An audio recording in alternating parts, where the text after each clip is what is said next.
नमस्कार। 5 सितंबर शिक्षक दिन। शिक्षक के आशीर्वाद से ही हम अज्ञानता के अंधकार से ज्ञान के प्रकाश की ओर बढ़ते हैं। हमारे देश में हर साल 5 सितंबर को शिक्षक दिवस मनाया जाता है। इस दिन हमारे देश के प्रथम उपराष्ट्रपति और पूर्व राष्ट्रपति डॉक्टर सर्वपल्ली राधाकृष्णन का जन्म हुआ था। वे स्वयं ही एक महान शिक्षक थे। उनका व्यक्तित्व श्रेष्ठ था। ये उनके ही विचार थे कि उनके जन्मदिन को शिक्षक दिवस के रूप में मनाया जाए। हमारे जीवन में गुरु का बड़ा ही महत्व होता है। बिना गुरु के ज्ञान को पाना असंभव है। इसी दिवस को ध्यान में रखते हुए हमारे संजय नगर हिंदी माध्यमिक शाला शाखा वांजरी के छात्रों ने शिक्षक बनकर स्वयं शासन करने का निर्णय लिया। तो चलिए देखते हैं बच्चों की प्रस्तुति।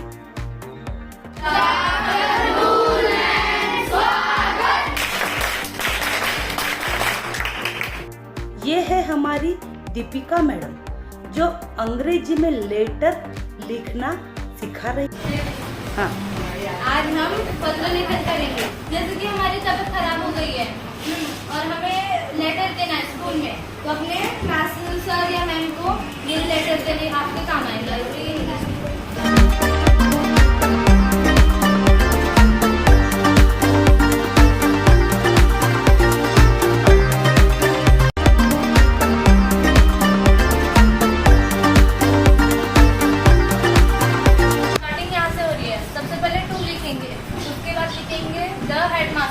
मतलब कि हम हेडमास्टर को ये लेटर देना चाहते हैं और फिर उसके बाद अपना स्कूल का नाम लिखेंगे, संजय नगर हिंदी हाई स्कूल, ठीक है।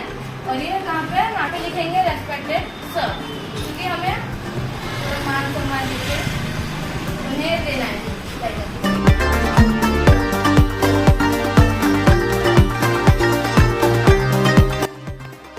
चलते हैं दूसरी क्लास में। यहाँ रोशनी मैडम पढ़ा रहे हैं और हाँ, विषय है विज्ञान। जान लेते हैं कुछ विज्ञान की महत्वपूर्ण बातें। भाप निकलता है जो अगर हम कोई भी अगर पानी को अगर हम गर्म करते हैं या फिर दूध उबल रहा है, अगर उसे ढाक देते हैं बंद करने के बाद, ऊपर आपने देखा होगा कि ऊपर से पानी हमें मिलता है, ये पानी गिरता है। उसी प्रकार से ये भी होता है। इसका पानी नीचे इसमें एक तरह से सूर्य की किरण पड़ती है, इसमें पड़ती है पत्तियों में, और पत्ती का जो मॉइस्चर होता है यानी पानी जो होता है, इससे क्या उसने जड़ से लिया कहाँ तक के पत्ती तक, तो फिर वो क्या होता है भाप बन के उड़ जाता है। और भाप किससे जो भाप उठती बढ़ती है उसे बोलते हैं वाटर वेपर। समझा? जो हम लोग बोर जो हमारे पास हैंडपंप होता है उसके अंदर से सही मात्रा में मिनरल्स निकलते हैं। जो हमारे नल का पानी में हम पीते हैं उसमें मिनरल्स नहीं होते हैं। अगर सही बात पर हम मिनरल्स की बात करें तो हमें बोर से ही मिलते हैं, यानी जो हैंडपंप होता है उससे हमें मिनरल्स मिलते हैं, इधर का पानी, ठीक है।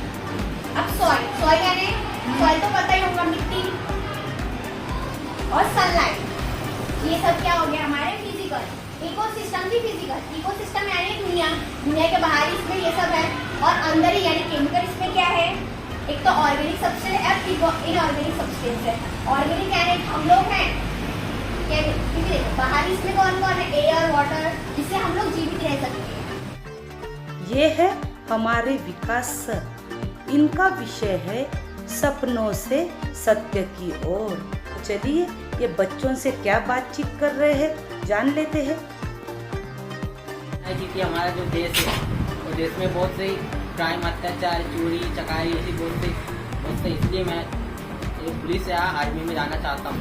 मेरा एक आखिरी ही सपना है, ताकि मैं कुछ पढ़ लिख लूँगा। इसलिए मैं आपको बता रहा है कि पढ़ लिख के क्या बनना चाहिए और क्या नहीं। फिर उसके बाद आप अपनी ज़िंदगी तो देखते ही रहेंगे। ऐसा आप पढ़ लिख लेंगे, आप बोलेंगे हम पढ़ लिख तो लिए, पर क्या करेंगे? आप कुछ कर ही नहीं पाएंगे तो फिर काम में तो जाना पड़ेगा आपको, माटी उठेगा। इसीलिए कुछ मेहनत करेंगे तो उसका फल तो मिलना चाहिए ना, तो कोशिश करनी चाहिए, कोशिश करनी हार नहीं दोषी। मिलते हैं नंदा रानी मैडम से। मैडम पढ़ा रही हैं स्वमत अभिव्यक्ति। अगर हमें पंख होते तो हम क्या करते? हमें पंख होते तो आप क्या करते? मैं स्कूल से पैदल आता हूँ ना तो उड़ के आता था, और फल खाना रहता था ना तो पेड़ में जाके तोड़ के खाता था वहीं पे बैठे बैठे।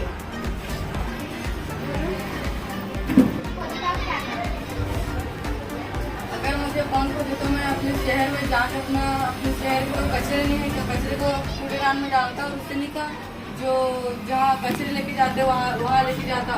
तो हो सकता है अगर तुम्हें पंख होते, कहीं दूर से कोई पानी ला रहा है तो हम उसकी हेल्प कर देते, उसका पानी हम उठा के उसके घर में पहुँचा सकते थे। पानी का नाखून बहुत बड़ा समस्या हो गया है। 1, 2, 3 दिन नल नहीं आते। अगर कहीं नदी रहता तो अगर मेरे पंख होते तो मैं नदी में जाके पानी लेके आ जाती थी।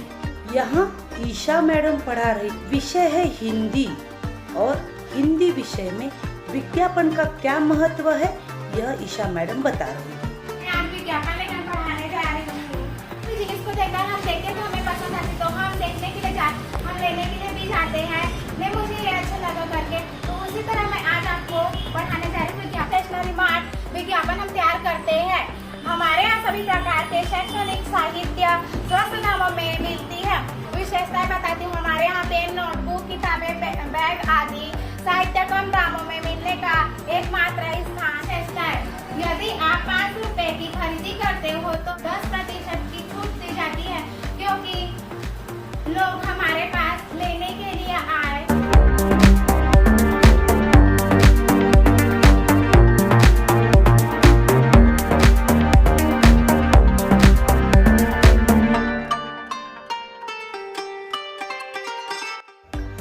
ये है हमारी प्रांसी मैडम। इंग्लिश विषय पर चर्चा हो रही है। क्वेश्चन और आंसर के माध्यम से यहाँ इंग्लिश पढ़ाया जा रहा है।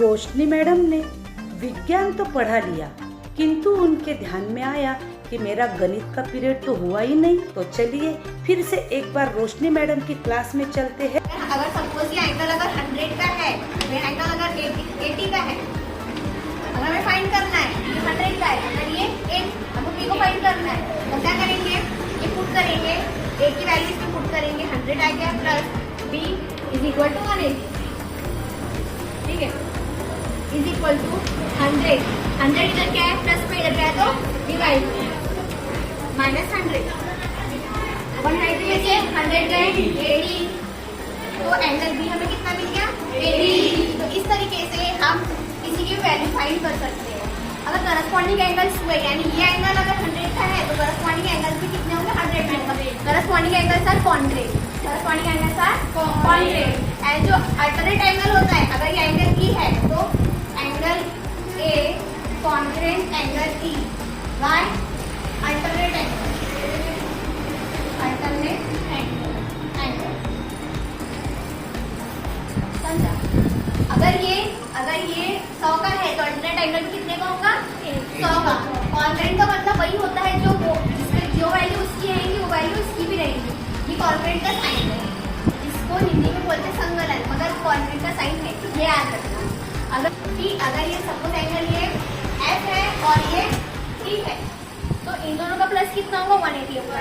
पहली बार जो सप्लीमेंट्री एंगल है वो 180 का होता है और इंडियन एंगल है वो 180 के होते हैं। जानते हैं आज बच्चों के मन में क्यों आया कि हमने स्वयं शासन करना चाहिए और खुद टीचर होकर आज बाकी बच्चों को पढ़ाना चाहिए।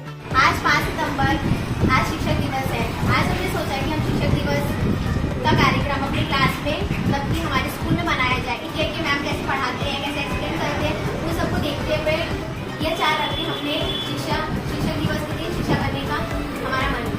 मुझे मैम लोग पढ़ाते थे तो मुझे देखा बहुत अच्छा लगता था। मुझे भी मन करता था कि काश मैं भी पढ़ाऊँ। मुझे लगता है कि मैं हिंदी विषय पर अच्छे से पढ़ा सकती हूँ, इसलिए मैं आज टीचर बनके सब बच्चों को जब सर को देखती थी इंग्लिश पढ़ाते थे तो मुझे भी लगता था कि मैं कर सकती हूँ। और बाकी हिंदी मराठी या सब्जेक्ट तो हम पढ़ते ही रहते हैं, लेकिन इंग्लिश अलग है और दूसरों को नहीं आता, इसलिए हम एक्सप्लेन अच्छे से कर सकते हैं। और मुझे भी ये था कि मैं भी पढ़ा सकती हूँ, किसी ना किसी को समझा सकती हूँ। तो मैं सभी मैम को देखती थी, हमें इतने अच्छे से पढ़ाते थे, मुझे भी ऐसा लगता था कि मैं ऐसे तो पढ़ाऊँ। अब बच्चे हैं, कुछ कमी तो रहेगी ही। आपने यहाँ तक बच्चों का हौसला बढ़ाया, बहुत बहुत धन्यवाद।